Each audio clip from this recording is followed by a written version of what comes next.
నిర్మల్ జిల్లా కలెక్టరేట్లో శనివారం బీర్సా ముండా జయంతి వేడుకలు ఘనంగా నిర్వహించారు. జిల్లా అదనపు కలెక్టర్ కిషోర్ కుమార్ బీర్సా ముండా చిత్రపటానికి పూలమాల వేసి నివాళులర్పించారు. ఆదివాసీల హక్కులు, ఆత్మగౌరవం కోసం పోరాడిన గొప్ప వ్యక్తి బీర్సా ముండాని కొనియాడారు. ప్రతి ఒక్కరూ బీర్సా ముండా ఆశయ సాధనకు కృషి చేయాలని చెప్పారు. ఆదివాసుల హక్కులు నిరంతరం కోసం ఎన్నో ఉద్యమాలు చేశారని గుర్తు చేశారు. బీర్సా ముండా వంటి మహనీయుల జయంతి వేడుకలు అధికారికంగా నిర్వహించడం గొప్ప విషయమని అన్నారు.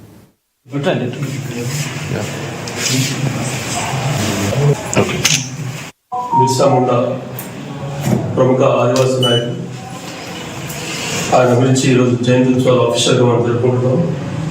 సో ఈ సందర్భంగా ఆయన గురించి మనం తెలుసుకోవాల్సింది. బిర్సా ముండా గారు ఆయన రాంచీలో జన్మించారు. అక్కడే ఆయన విద్యాభ్యాసం కూడా అయింది. Christian minority school. ఇప్పుడు అక్కడ వాళ్ళ బ్రిటిష్ వాళ్ళు ఉద్యోగం నడుస్తుంది వ్యతిరేకంగా. అప్పుడు అదేవిధంగా తర్వాత విద్యాభ్యాసం నడవడం, తర్వాత ఉద్యమాలు నడుస్తూ ఆయన ప్రముఖ పాత్ర వహించారు.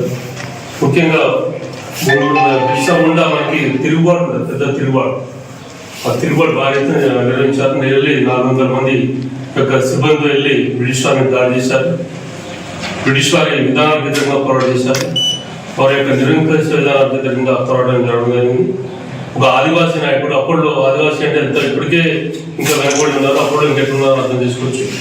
సో ఆ ప్రభుత్వం గుర్తించి